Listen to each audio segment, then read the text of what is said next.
आदाब नमस्कार, आप देख रहे हैं मंथन टुडे। मैं हूं आपके साथ उज़मा। ओवैसी और एआईएमआईएम महाराष्ट्र के स्थानीय निकाय चुनाव में सक्रिय प्रचार कर रहे हैं। उन्होंने कई शहरों में रैलियां और पद यात्रा कर जनता को संबोधित किया।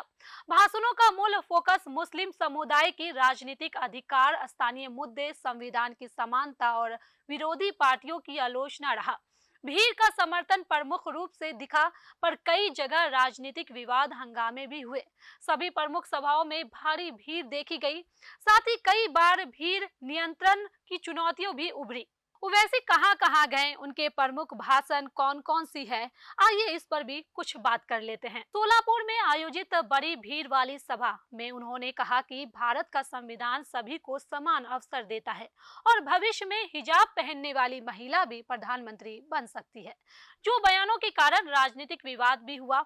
हैदराबाद से सांसद असदुद्दीन ओवैसी ने कहा कि उनका यह ख्वाब है कि एक दिन ऐसा भी होगा जब हम और आप नहीं होंगे, लेकिन मुझे उम्मीद है कि एक हिजाब पहनने वाली बेटी इस देश की प्रधानमंत्री जरूर बनेगी। उन्होंने बीजेपी पर इशारों में निशाना साधते हुए कहा कि यह नफरत जो मुसलमानों के खिलाफ वह भड़का रहे हैं, मुझे उम्मीद है कि यह ज्यादा दिनों तक नहीं चलेगी।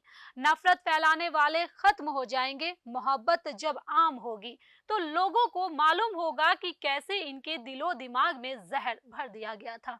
अकोला में असदुद्दीन ओवैसी की रैली में हंगामा हो गया। विवाद बढ़ने पर पुलिस ने लाठीचार्ज किया, जिससे भगदड़ मच गई।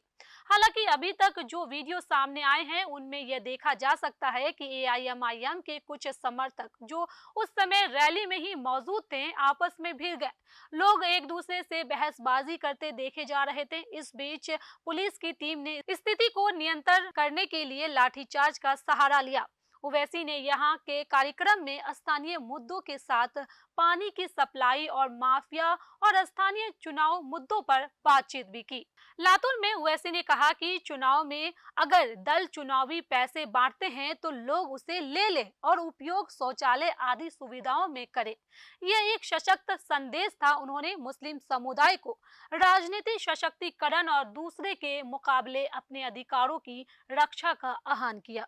जलना में असदुद्दीन ओवैसी ने सत्तारूढ़ भाजपा की राष्ट्रवादी साख पर सवाल उठाते हुए केंद्र पर ऑपरेशन सिंदूर के बाद भी चीनी कंपनियों को भारत में निवेश करने के लिए आमंत्रित करने और अमेरिकी राष्ट्रपति डोनाल्ड ट्रंप की तरफ से बार बार किए गए अपमान का जवाब देने में विफल रहने का आरोप लगाया।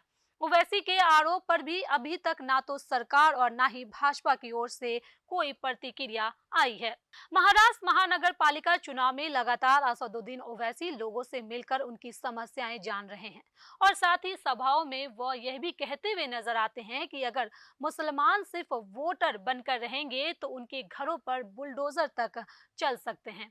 उन्होंने कहा कि संगठित राजनीति शक्ति बनने के लिए वोट का उपयोग करना चाहिए। पानी की समस्या, स्थानीय सेवाएं, पानी टैंकर माफिया जैसे मुद्दों पर भी जनता से जुड़ाव का संदेश दिया।